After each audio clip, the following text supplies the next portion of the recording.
Hey guys, welcome back to my channel. This is going to be pregnancy update weeks 28, 29, and 30. This is like the biggest update that I've done because it's 3 weeks. Kind of like symptoms are all pretty much the same in those 3 weeks. However, we also met with the pediatric surgeon and we met with the specialist again, and we had a scare of preterm labor. So a lot's happened. Week 30 was a huge week. So let's go ahead and just get into this and let me just get everything out. I originally was going to put my baby shower haul in this video. There's just not enough time because there's so much information to catch up on. So I'm going to jump straight into the app. I'm out of breath. I have horrible allergies today. Minimal sleep because we got out of the hospital this morning, and all the things. So 30 weeks and 4 days. It says baby is as big as a beet, including the leaves. Also ignore my spray tan hand. We had maternity photos this past Sunday, 2 days ago. This is what this hair is from because I haven't washed it since maternity photos on Sunday, and today is Tuesday afternoon. But it says she should be around 16 inches and 3 pounds. According to the growth scan, it's a little off, so I'll talk about the growth scan, and the scan might actually surprise you. As far as symptoms in the app, it says fetal movement changes, feeling baby move every single day now. Yes, she's a very, very active baby. I would go as far as to say she's my most active one that I've ever had. She's just crazy, and her movements just are so huge and like prominent. Also says stretch marks. I don't have any new ones that I'm aware of. I think all the ones that I have are still from the pregnancies before. Fatigue is, the exhaustion is starting to set in. It's been very, very noticeable. So that's something that I feel like is newer, and it came on very quickly. The exhaustion, it comes on very, very fast. What else? At my last OB appointment, which I had, I think, in week 28, the doctor told me that I had gained 12 pounds. Then I went 2 weeks later to the specialist, and I have gained about 16, 17 pounds. So I've definitely like caught up, I feel like, on the weight gain, and I can feel it. My abdomen feels heavier. There's a lot of like pelvic pain and pelvic pressure from her weight. And I was telling Luke actually before the growth scan, like, she just feels big. I just feel like there's so much pressure down there. So I want to go over the growth scan really quick, and then we'll talk about the surgeon appointment because there's a lot of information in the surgeon appointment. If you are here because you're pregnant with a baby with gastroschisis, I will talk to you about my surgeon appointment and why it's a good idea to meet with yours because I learned a lot of information. But specialist appointment. I'm around 167 pounds.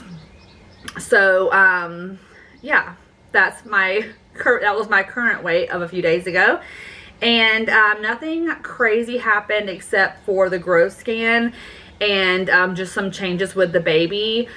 We typically go in, have the ultrasound, and then the physician will read it and then come in and talk to us. So it was very routine. However, during the growth scan, we had, I had the ultrasound tech in there, of course, doing the ultrasound, and she told me that the baby's actually measuring around 3.5 pounds, which is huge. I feel like, I'm like, what? Because the baby app said 2.5 to 3 pounds, and these babies are supposed to, the standard says that they are IUGR, growth restricted, so they should be smaller. She's huge, apparently. Her abdomen is actually measuring ahead. And for gastroschisis babies, typically the abdomen measures a lot smaller because they have intestines on the outside. So somehow she's still a good sized baby, which I'm obviously very, very thankful for. I just wasn't expecting that because they prepare you for like the ultimate worst. So everything with her growth looks like best case scenario. She's still like right in the 40th, 50th percentile, like right on the curve. And so far in the 3rd trimester, she's maintaining her size. However, There is a small part of her bowel on the outside that is starting to dilate, which is what they check for and monitor very closely. I want to say it was at 13 millimeters, but my physician doesn't really start to get too concerned until it's about 25 or so millimeters, 25 to 30 millimeters. So we still have, we're only like halfway to that point, and she made it very clear that we can go in a week or two and it'll be smaller than that. It could be at like 10 millimeters or it could be bigger. It's something that they just have to kind of trend and watch to see if it gets any bigger. So that was the only thing with the ultrasound, besides how big she is measuring, that they were a little bit concerned about and just brought to our knowledge, just in case next time we go in and it's like too big. But otherwise the appointment went very, very well. They're still being very reassuring that this is like looking like best case scenario. They can't say that for sure because she's not out. However, both the other gastro mamas have already delivered, they told me, and so I'm the last one to deliver. So I was like, well, are those babies doing good? And they said that everything so far has gone well.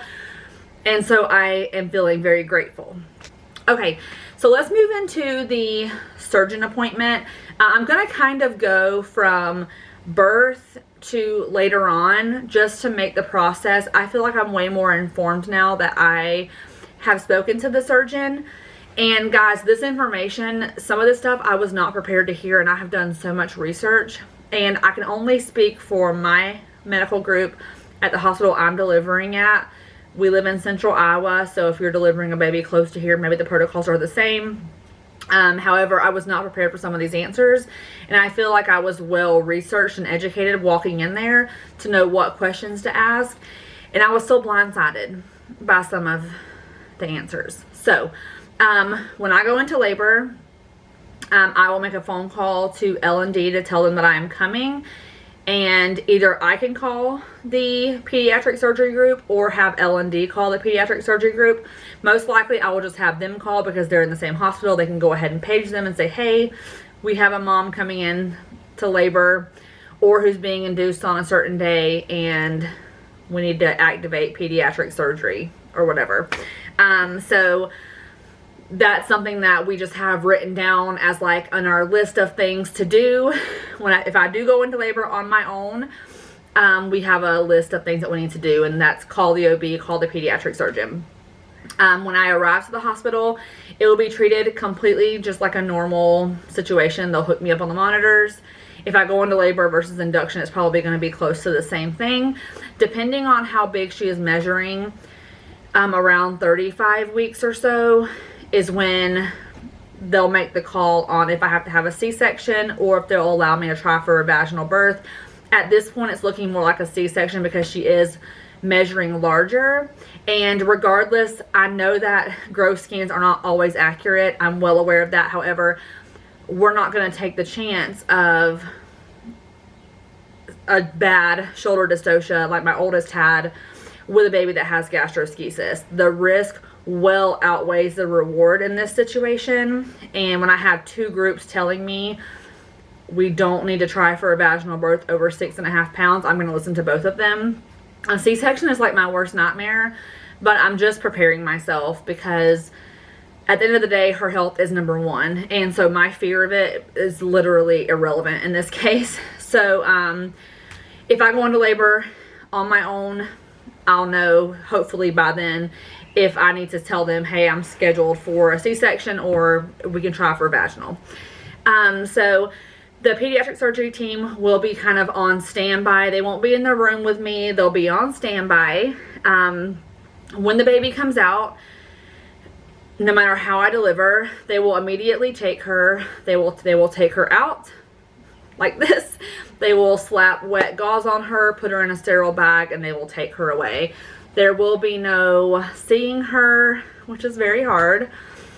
There will be no like touching her. There will be no skin to skin. There will be nothing of that. They take her immediately to the NICU. And that's a hard pill to swallow just because I'm just so used to like having them and then, you know, getting all that special important time with them. However, the surgeon said, I just want to be honest with you, we just take her right away. And so that's the protocol I feel is the safest, and so that's what we're gonna, I mean, we don't really have a choice. That's the protocol, and that's what's best for the baby. So they will take her directly to NICU. Luke is allowed to follow directly to NICU, and then obviously I will have to be either stitched up or, you know, recover for a little bit before I'm able to go. And once she gets to the NICU, the procedure to close her hole is actually done in her NICU room, which I was also surprised to hear. It's not done in the OR unless it is a severely complex case, which again, they won't really be able to definitively say that until she is out. They do put her on a ventilator, which, I mean, I was an ICU nurse. I'm familiar with ventilators. But when it's your own child, it's just different. It just feels very different. So they will put her on a ventilator when they get her to the NICU, and then they will give her a paralytic to paralyze her. That is something that is very typical when someone is on a ventilator. Of course, when Luke heard the word paralyze, he was like, what? So I just had to quickly, in layman's terms, explain that that's normal. The reason for the paralytic is so that her whole entire body is relaxed and she's not fighting over the vent, and that's her best chance to keep her as still as possible to put everything back in. They also put in a Foley catheter to make sure her bladder is empty. They do an NG tube to the nose to make sure her stomach contents are completely empty. They make sure there is as much room as possible to put everything back in, which is why it's also important that she is measuring big, because hopefully that means there's still going to be plenty of room in there for everything to fit back inside of her. Because as of right now, as far as we know, it's just the small intestine that's on the outside. After they do the closure, there's 2 different types of closures. Well, I guess there's 3 different types, but at bedside, like in the actual room, if they can fit everything back in, they can do the closure. And the one that's preferred, that's done the most often, she said of her, she's had 7 cases in about 3 years, and all but 1 have had this closure. And it's sutureless, so they leave the hole open, but they take the umbilical cord and they kind of wrap it to patch the hole and then allow the skin to grow back over the hole. So basically it's not a very secure dressing, like it's not very stable. They just have a little dressing over top. So we will not be able to hold her until the skin grows back over, or until it's grown over enough to be stable. So the surgeon said to expect and be prepared for best case scenario for us to be able to hold her is 2 weeks after she's born, after the closure. Which I was like, that one got me, and that blindsided me. I've read so many stories of them being able to hold their babies like day 1, day 2, day 3 afterwards, which is crazy. That kind of closure would be a sutured surgical closure that is way more stable, and they don't do that unless they have to go to the OR and suture it closed. And I can't remember what scenario that would be, but she said it's not very typical. And obviously I want best case scenario, so if that means it takes 2 weeks to hold her, then we just have to get through those 2 weeks. The other option is if they cannot fit everything back inside, they will put the silo bag on, and it's not actually sewn around like I originally have read and thought. This one is more like a pressured little ring. They kind of squeeze it and push it in the hole, and then it opens up, and then the intestines over time, they kind of squeeze the bag and the organs kind of just come back in, and then they will do a closure at that time. And that kind of closure could be the umbilical cord type closure or the surgical closure. But again, if she has a silo bag, then we can't hold her until 2 weeks after the organs go in and the skin grows back over. So that would elongate it. And I'm mentally prepared for anything. However, best case scenario, they can close it at bedside. So that's a whole situation. Now, as far as complications, there's numerous complications that could happen. However, we're not going to cross that bridge till we get there. So it's going to be day by day, sometimes hour by hour, about what's going on. And after she does have her closure, no matter how the closure happens, they have to wait for her bowels to wake up before they can start feeding her. So she will be receiving TPN which is just nutrients through an IV or feeding tube. There's just a lot of components that'll be going on, and then once her bowels starts to wake up, they can start attempting to feed her, and they will attempt like literally 1 meal at a time, and she will build up from there. So a lot of things have to happen for her to come home, and she said best case scenario as far as NICU stay, she said expect 4 to 6 weeks for best case scenario. Any complication is going to elongate that. I mean, we're talking, it could be up to 6 months from what I've read and what she told me. She said she's had a couple in the past few years that have been longer than the 6 weeks. However, she just had one that was only 5 weeks. So that makes me feel really, really good. But again, it's still variables. She's helped fill in a lot of holes, and she was very calming in her demeanor, and I could tell she knew what she was talking about. She seems very comfortable with gastroschisis, and so I'm happy knowing that the baby will be in really good hands. However, I know emotionally the toll it's going to take on both of us to not be able to hold her or see her and just have that, you know, standard type birth that I'm used to and that I know Luke was able to have with his son. It's going to be very different, emotionally taxing on us. But at the end of the day, she still looks great, and that's all that matters. Now, yesterday I went into like a little bout of what seemed like preterm labor. So I have to include this, obviously, because I skipped it before. This was the most recent thing because it was literally yesterday. And something very similar to this happened when I was pregnant with the twins. And it was only about a week and a half prior in the pregnancy. It was around like 28-6 or 29 weeks.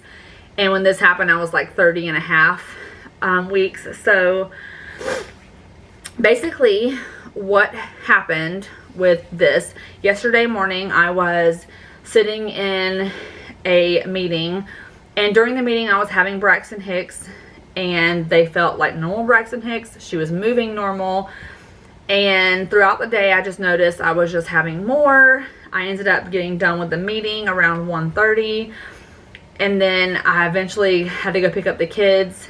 The twins were asleep, so I didn't have to go until like 3 something. I waited till they woke up to go pick them up from daycare. And then I just noticed on the drive home that like every other song on the radio, I would have a contraction. Like some were a little more uncomfortable than others. They felt a lot tighter than usual. And so I'm like, okay. I was drinking water. I got home. I laid down. I did text Luke and told him, I think I might have a UTI. But then the symptoms kind of went away this morning. I'm like, now I'm having contractions. I'm not really sure what's going on. It feels like Braxton Hicks, no big deal. We had this happen to us several weeks ago, but after 2 hours, they disappeared. So I wasn't getting super excited. 2 hours later, I made a strawberry smoothie, a really sugary, of course, smoothie. Was driving to work and still noticed like every other song, a contraction was starting. And so I'm like, okay, this has been going on all day. Maybe I should start timing them. That like the pain is kind of wrapping around the back. I'm just not feeling as easy about this as I was a couple hours ago. So I got to work, and at this point it was around 6:30 or so. The baby hadn't moved in the last hour, and so I'm like, why is she not moving? Is it because the contractions are stressing her out? You know, still, I'm not one of those moms that will just rush in, because I just kind of feel guilty when I rush in and it's like literally nothing. And I just feel like I've had kids before. I should know better than that. I know the nurses probably are just used to reassuring moms, but I just didn't want to add to their plate. I didn't know how busy the labor and delivery was or how busy triage was. Like, I just didn't know. And so, granted, I do want her safe and I need to go in if I think I'm in labor. I just want to be sure before I just roll up in there. So, and a lot of logistics behind getting the kids taken care of too is a lot. So I called our babysitter around 7 o'clock and said, keep your phone on. I'm still having contractions. You know, it's been several hours. They're coming. I'm going to start timing them, and then I'll kind of bother Luke about it. And so I was actually alone at work. My partner was not going to be there for another hour. So I'm like, great. I have an hour to figure this out. I call my boss, let her know. this is what's going on, just in case. I probably am fine, but not a big deal. And she, of course, she was encouraging me to like go be seen. So I started timing the contractions, and I want to say, yeah, so they were coming between like, some were like 5.5 minutes, some were 9.5 minutes, some were 7.5 minutes, and they were kind of like 5 minutes, 4 minutes. And so this was the timer when I first started timing them. They were kind of all over, and then they kind of started to be more of like a regular. And so I ended up calling the nurse line, texted Luke and said, okay, I think this might be something that we should go get checked out. I'm not sure. I called the nurse line, just, you know, can you grab the kids' clothes just in case they have to leave? And so the nurse line, at this point, the baby had only moved 3 times, I think, in the past like 2 hours. And that's what made me the most nervous, was the movement, because I've been told this whole journey of gastroschisis that decreased movement is the thing we need to call for, because it's the first indicator of distress and something being wrong. And on the gastroschisis groups, a lot of those moms had decreased movement, went in and had to deliver because baby was in distress. And so I don't want to miss something if she's not being normal. It didn't sit right with me, and I'm like, I need to just go check it, because if she's in distress and something happens to her, I'll never forgive myself. The most anxiety comes from me feeling like I'm gonna miss something somewhere. And so the nurse on the triage line was like, no, you need to go in. She's like, decreased movement by itself, but you're also having contractions. Please go in and be seen. I called the babysitter. She was at our house in 20 minutes. Luke was at the hospital 15 minutes after that. And ironically, I got a case at work, which is ironic because it was at the same hospital that I had to go to anyways. And so my partner walks in and I'm like, we have a case and I need to go to labor and delivery. And she was like, okay, this is fantastic. So I actually went to the hospital and worked the case with my partner. And my boss was like, I cannot believe you were working this case while having contractions. And I'm like, well, I told Luke I'd wait for him. And I just like, for some reason, like working gives me some kind of like calm when I'm, you know, being there for a family. It just like, it calms me. First, I know that sounds crazy, especially in my line of work, but it does. Like talking with families and trying to give that, you know, compassion does really calm me and it centers me. Plus, I was like 2 floors away from labor and delivery in case something crazy happened. And I was still able to talk through the contractions, and I could act like nothing was going on. So I did it. And then when Luke got there, I excused myself out of the room, and then I went downstairs and we checked into labor and delivery. So in triage, my contractions were every 3 to 4 minutes apart. They were just coming very regular. Every like 4th or 5th one would actually be painful, where I was like having to breathe. And they did urine samples, they did swabs, and then of course they checked my cervix. So my original cervix check was that I was closed, and I felt like super relieved. I'm like, thank gosh. So that's great to know that we're starting off as closed. And my urine ended up coming back completely clean, no UTI, which I was hoping that was what it was, because it would make sense to me, like all this stemmed from a urinary tract infection. And then my swabs came back negative also. And so the contractions were still coming, and the midwife said, I want to give you a shot of terbutaline to stop them, and then we'll check your cervix again in 2 hours. So they started a bag of fluids. They gave me a shot of terbutaline, which technically is an asthma medication. However, they do use it as a tocolytic, which will stop contractions, or its purpose is to stop contractions. Guys, it burns like the dickens. I had a pill last time I went into preterm labor with the twins called Precardia. This time, I'm not sure why they didn't use Precardia. I think that was more scheduled because I was admitted last time versus this time. So they gave it to me in the back of the arm, and I could feel it dissipating. It was burning so bad, which I've heard this shot burns. So I was like kind of prepared for it, but it was rough. And then I had the bag of fluids. And about 20 minutes after the shot, my contractions spaced way out. And I was very, very thankful. It was like midnight at this point. Luke and I were super, super tired. The second cervix check came, the nurse came in, she checked it, and she said, I would still call this closed. So I wasn't feeling super reassuring at that point, but she seemed sure enough that it was okay, and they ended up letting us go home. And so I was very thankful. I slept through the night, and then I've only had a couple contractions today that all feel like the typical Braxton Hicks, not like yesterday. So bullet dodged, baby looks great on the monitor, and so I'm very, very happy with that. I definitely hope that that's the only time we're going to run into this issue, because obviously it's very scary when you go in not knowing if this is going to be the time they're going to keep you there. However, right now everything looks great, and y'all, my allergies make my ears itch so bad.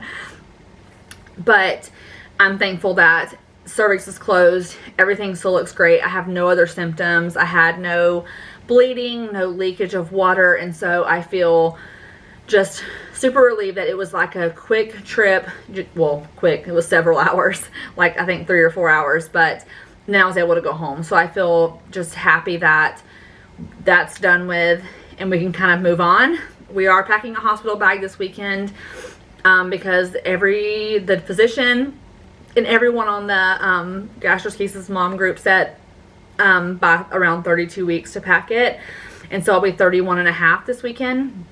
So I figured, like, now we might as well just get it packed, just in case we have a run like that again where we have to go in. Luke literally had nothing. He had a phone charger and his bottle of water, and I had nothing. I was at work. I went in my work uniform. We have nothing packed at all. So I feel like just maybe if I pack it now, we won't go into labor till the very end, or we'll make it all the way to induction. Like, fingers crossed, because she needs more time to grow, for just in hopes to have the best case scenario.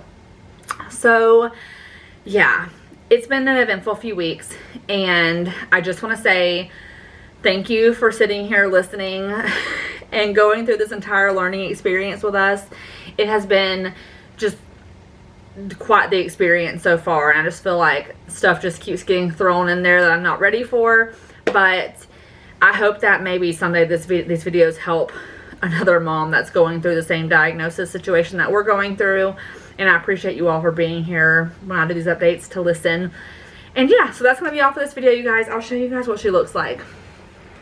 We got another picture of her at the growth scan, which I don't have it in here with me.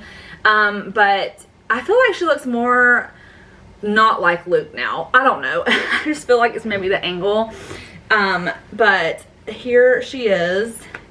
And yeah, she just feels super heavy down here. And I feel like I'm still carrying similar to how I carried with the twins.